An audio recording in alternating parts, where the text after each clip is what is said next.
Hello students, I am Neha मेघानी। आज हम डिस्कस करने जा रहे हैं क्लास 8 का साइंस का chapter 12 that is some natural phenomena.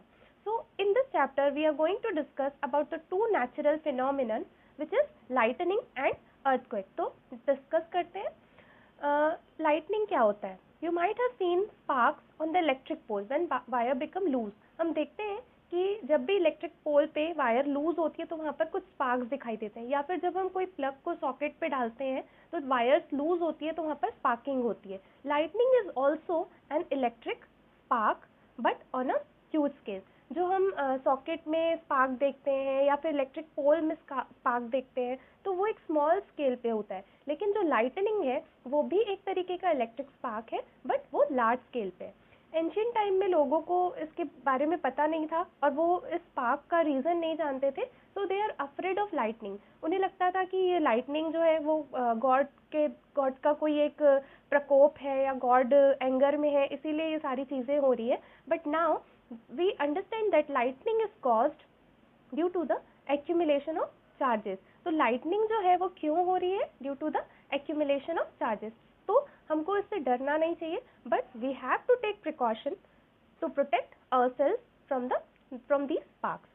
तो बहुत सारी माइथोलॉजीज है, जैसे एंशियंट ग्रीक्स थे जो वो लोगों ने कुछ एक्सपेरिमेंट्स किए। उन्होंने क्या किया, amber is a type of resin, उसको रब किया फर के साथ, तो it attracted light object such as hair. हम देखते हैं जब ठंड में, विंटर सीजन में हम वुलन क्लॉथ्स पहनते हैं, जब हम उस क्लॉथ्स को टेक ऑफ करते हैं तो हमारे हेयर्स उसमें चिपक जाते हैं और उसमें से कुछ क्रैकलिंग साउंड्स प्रोड्यूस होती है। It is due to the charge, it is due to charge. तो इन द 1752 बेंजामिन फ्रैंकलिन, जो कि एक अमेरिकन साइंटिस्ट थे, उन्होंने बताया कि lightning and spark from your clothes are essentially the same phenomenon. तो अमेरिकन साइंटिस्ट ने, बेंजामिन फ्रैंकलिन ने बताया कि जो लाइटनिंग है वो भी सेम स्पार्क है जो कि हमारे क्लॉथ से जो स्पार्क आता है उसी की तरह।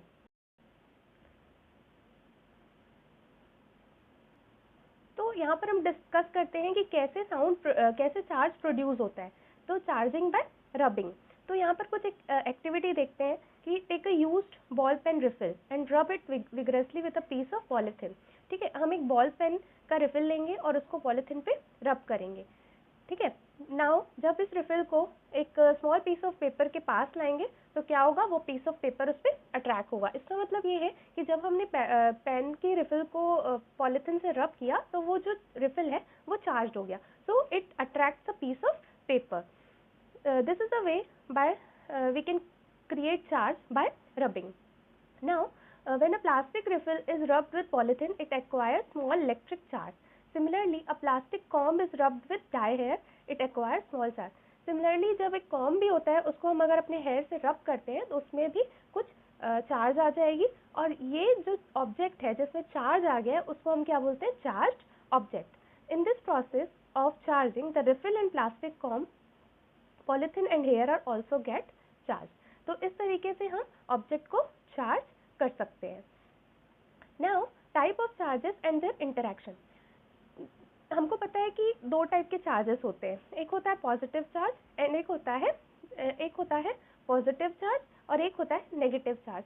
ऑलवेज हमेशा क्या होता है कि जो पॉजिटिव होगा वो एक दूसरे को रिपेल करेगा, और नेगेटिव जो होगा वो एक दूसरे को रिपेल करेगा। That means same charges or like charges always repel each other and the unlike charges always attract each other. तो यहाँ पर कुछ एक्टिविटीज दी हुई है जो कि समराइज करती है।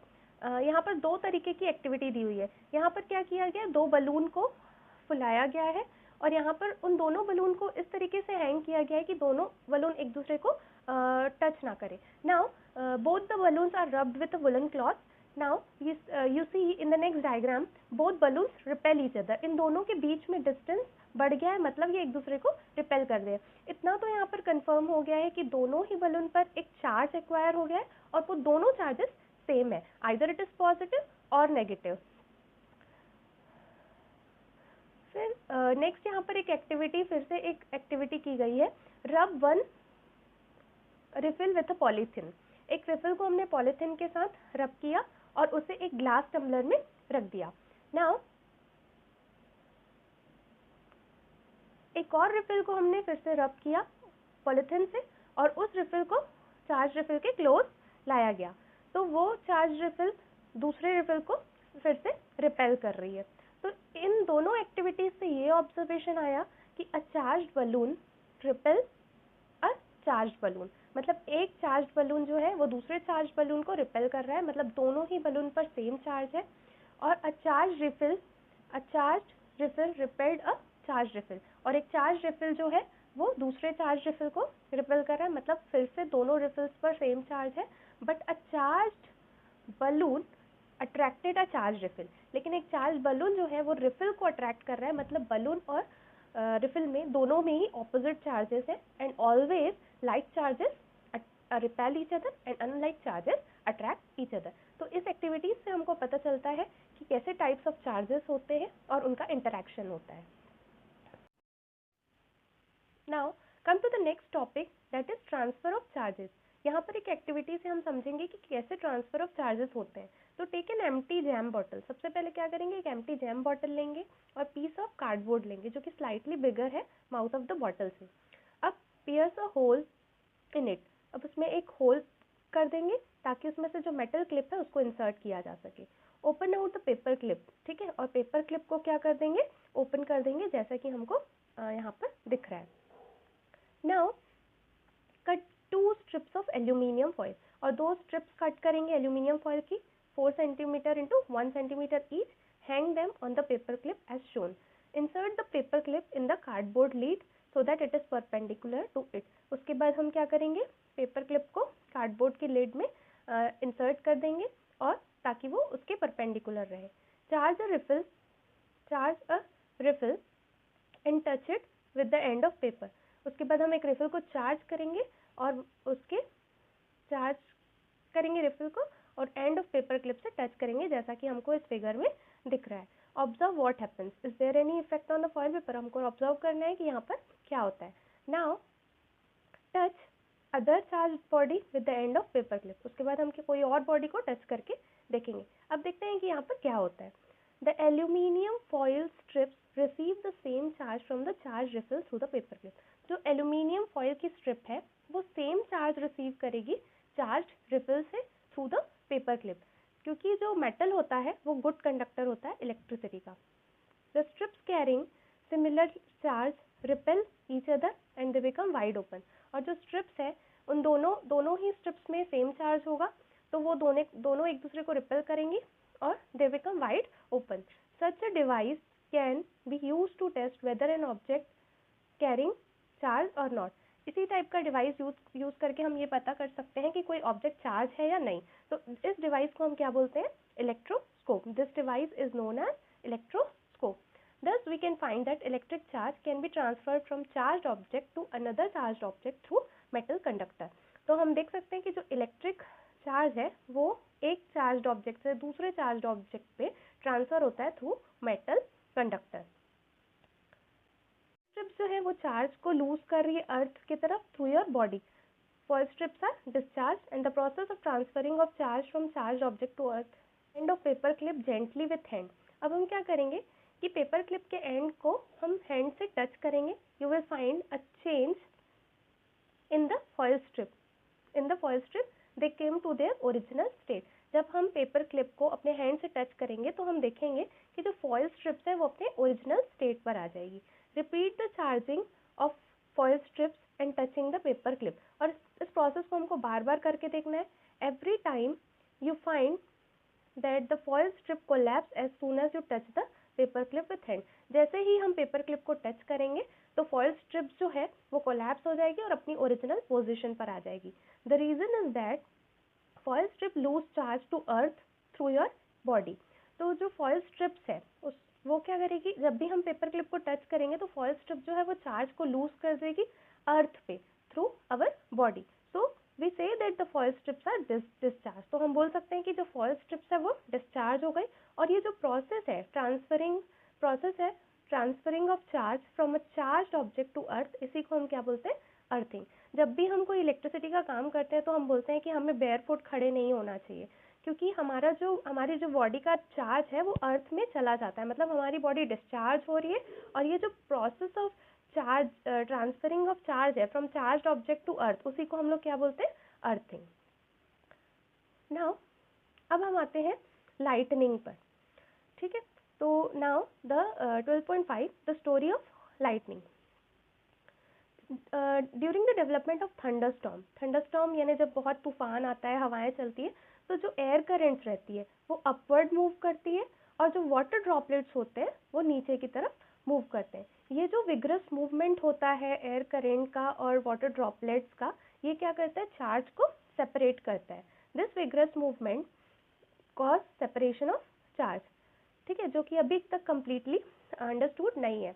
तो यहाँ पर लिखा गया है कि the positive charges collect near the upper edges of cloud and the negative charges accumulate near the lower edges. अब हम यहाँ फिगर में देख सकते हैं कि जो अपर एजेस हैं क्लाउड के, तो वहाँ पर जो है वो पॉजिटिव चार्जेस एक्यूमुलेट हो गए, और जो नीचे लोअर एज है क्लाउड का, वहाँ पर नेगेटिव चार्ज एक्यूमुलेट हो गया है।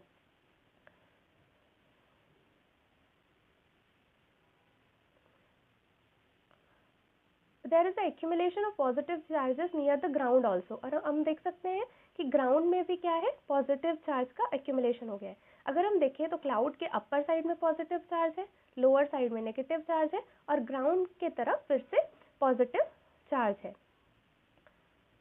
तो जब जब क्या होता है कि magnitude of accumulated charges become very large, जब भी मैग्नीट्यूड जो होता है एक्यूमुलेटेड चार्जेस का वो बहुत ज़्यादा हो जाता है, तो एयर जो है वो पुअर कंडक्टर ऑफ इलेक्ट्रिसिटी है, वो उस फ्लो को रेजिस्ट नहीं कर पाती है, और ये जो पॉजिटिव और नेगेटिव चार्जेस हैं वो आपस में टकराने लगते हैं, और एक स्पार्क प्रोड्यूस होता है जिसको हम क्या बोलते हैं, लाइटनिंग। और सेम ये नेगेटिव चार्जेस और ये क्लाउड के नेगेटिव चार्जेस और अर्थ के जो नेगेटिव पॉजिटिव चार्जेस है, वो दोनों फिर से जब टकराते हैं तो फिर से लाइटनिंग प्रोड्यूस होती है, और इसी को हम लोग क्या बोलते हैं, the process is called an electric discharge.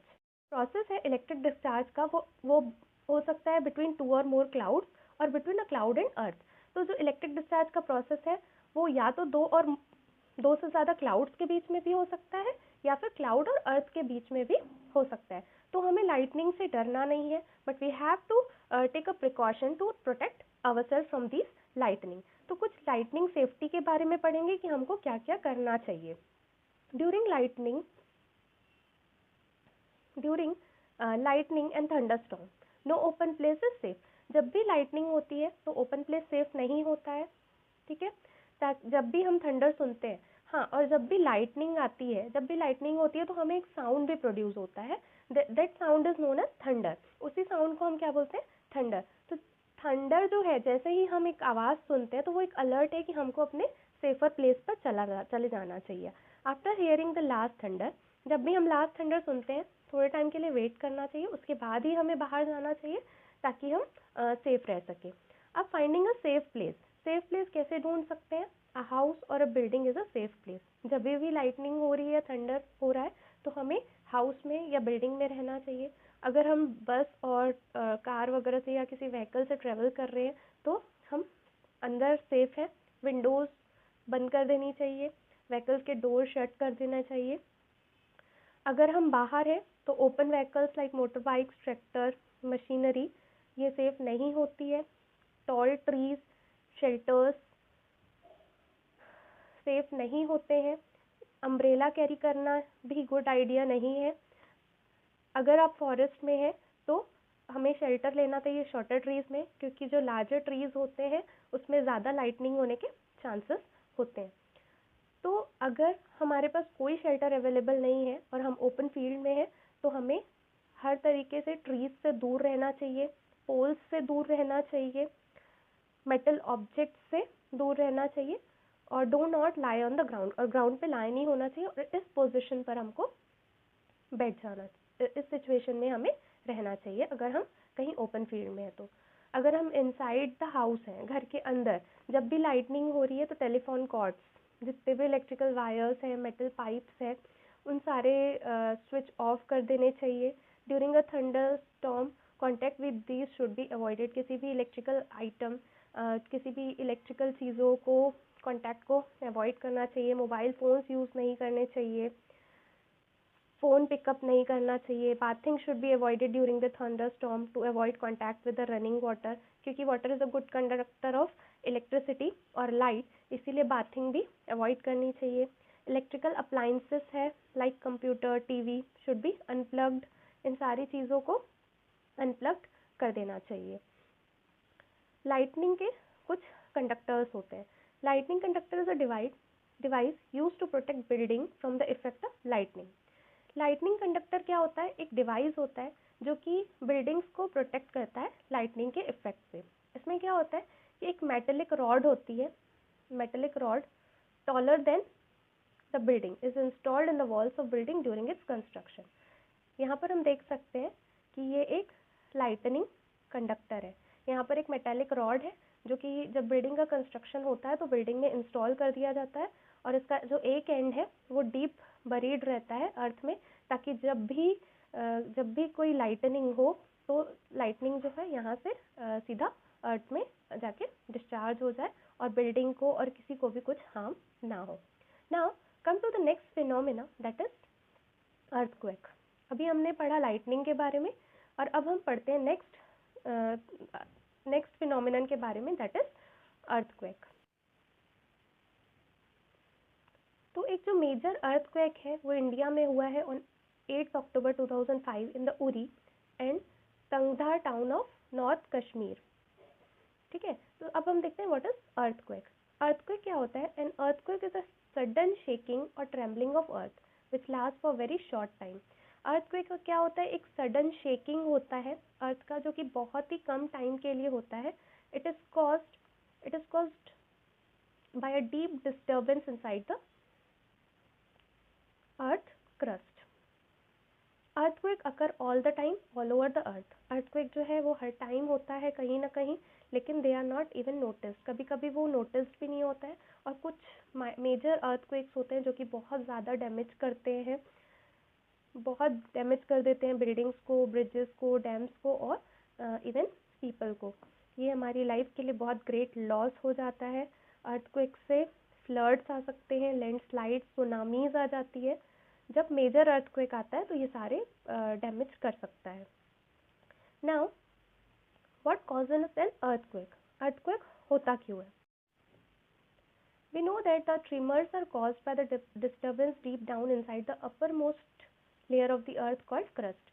जो ट्रिमर्स है या फिर जो डिस्टर्बेंस हो रहा है, शेकिंग हो रही है, वो क्यों हो रहा है? caused by the disturbance deep down inside the uppermost layer of earth called crust. अर्थ की जो uppermost layer है crust, उसमें डिस्टर्बेंस होने की वजह से ही ये ट्रिमर्स या फिर अर्थक्वेक होता है। यहाँ पर हम स्ट्रक्चर देखें तो आउटर मोस्ट लेयर जो है वो क्रस्ट है, उसके बाद है मेंटल, फिर आउटर कोर और इनर कोर। तो जो आउटर मोस्ट लेयर होती है वो एक पीस में नहीं होती है, वो फ्रेगमेंटेड होती है, और उसके एक एक फ्रेगमेंट को क्या बोला जाता है? प्लेट। और ये जो प्लेट्स हैं वो कंटिन्यू मोशन में रहती है, और ये प्लेट्स जब एक दूसरे से टकराती है तो अर्थ क्रस्ट में अर्थ में डिस्टर्बेंस हो जाता है, और ये जो प्लेट है वो एक दूसरे के ऊपर आ जाती है और कॉलिजन हो जाता है। They cause disturbance in the earth crust. It is this disturbance that shows up an earthquake on the surface of earth. तो इन शॉर्ट अगर हम बोले तो क्या होता है कि जो अर्थ की जो आउटरमोस्ट लेयर है जिसको हम क्रस्ट बोल रहे हैं, वो एक सिंगल पीस में नहीं है, फ्रेगमेंट्स में है, और वो फ्रेगमेंट्स आपस में जब टकराते हैं, कॉलिजन होता है, तो क्रस्ट में डिस्टर्बेंस हो जाता है और सरफेस पर अर्थक्वेक आ जाता है on the surface of earth. Since earthquakes are caused due to the movement of plates, the boundaries of plates are weak zones where earthquakes are more likely to occur. तो हम जानते हैं कि earthquake क्यों होता है? Due to the movement of plates. ये plates के मूवमेंट के कारण ही अर्थक्वेक आता है। तो जो बाउंड्रीज है, बाउंड्रीज ऑफ द प्लेट, जो प्लेट की बाउंड्रीज है वो वीक जोन है अर्थक्वेक के लिए, मतलब बाउंड्रीज पर अर्थक्वेक आने के चांसेस ज़्यादा होते हैं। तो जो वीक जोन्स हैं are also known as seismic zone और फॉल्ट जोन। तो ऐसे एरियाज, ऐसे जोन जहाँ पर अर्थक्वेक आने के चांसेस ज़्यादा होते हैं उनको हम बोलते हैं सेस्मिक जोन या फिर फॉल्ट जोन। और इंडिया में अगर हम देखें तो the areas most threatened are Kashmir, western and central Himalayas, the whole of northeast run of Kutch, Rajasthan and Indo-Gangetic plain. Some areas of south pole are also fall in the danger zone. तो India के कुछ areas हैं जो कि seismic zone है या fault zone है, जहाँ पर अर्थक्वेक आने के ज़्यादा चांसेस होते हैं. अब the power of earthquake is expressed in terms of magnitude on a scale को रिचर स्केल. जो अर्थक्वेक का पावर है उसको हम एक स्केल से मेजर कर सकते हैं, उसको बोलते हैं Richter scale. Really destructive earthquake have a magnitude higher than 7. तो जो डिस्ट्रक्टिव अर्थक्वेक होता है उसका मैग्नीट्यूड जो होता है वो हायर देन 7 होता है. तो यहाँ पर हम देख सकते हैं कि the trimmers produce wave on the surface of earth. Trimmers यानी जो शेकिंग हो रही है उससे सरफेस पर वेव्स प्रोड्यूस होती है और इसी वेव्स को हम क्या बोलते हैं, seismic waves.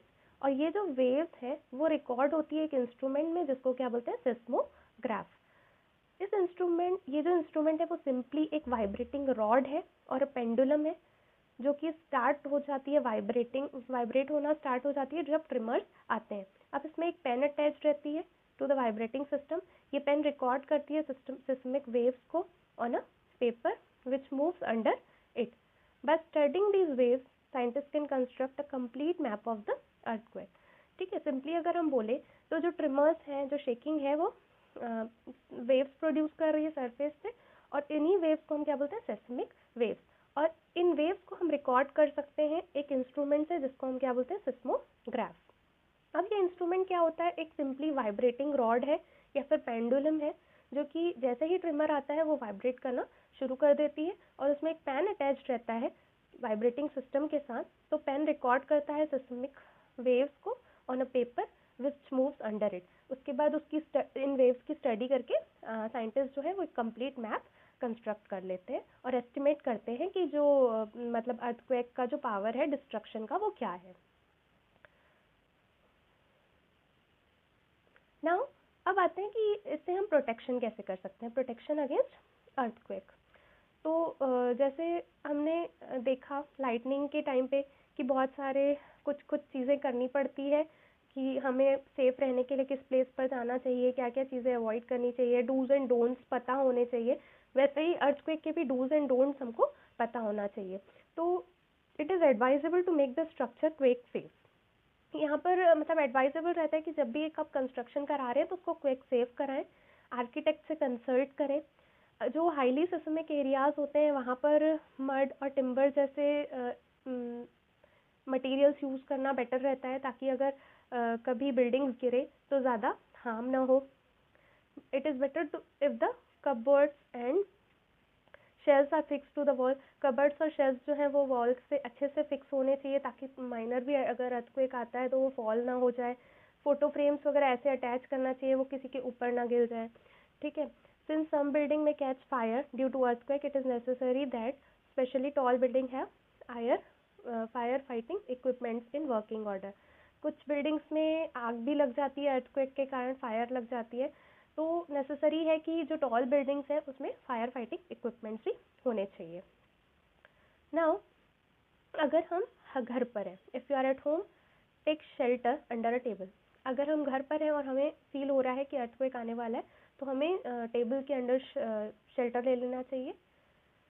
Stay away from tall and heavy objects. हमें टॉल और हेवी ऑब्जेक्ट से दूर रहना चाहिए. अगर हम बेड पे हैं तो खुद को पिलो से खुद के हेड को हमारे पिलो से कवर कर देना चाहिए.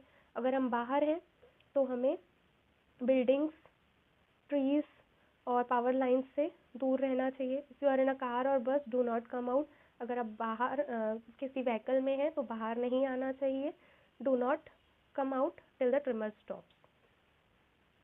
So this is all about the chapter some natural phenomenon. तो बेसिकली हमने इस चैप्टर में 2 फिनोमिनन के बारे में पढ़ा, lightning and earthquake. I hope this video is useful for you. For such type of videos, stay tuned with Biology by Neha. Thank you.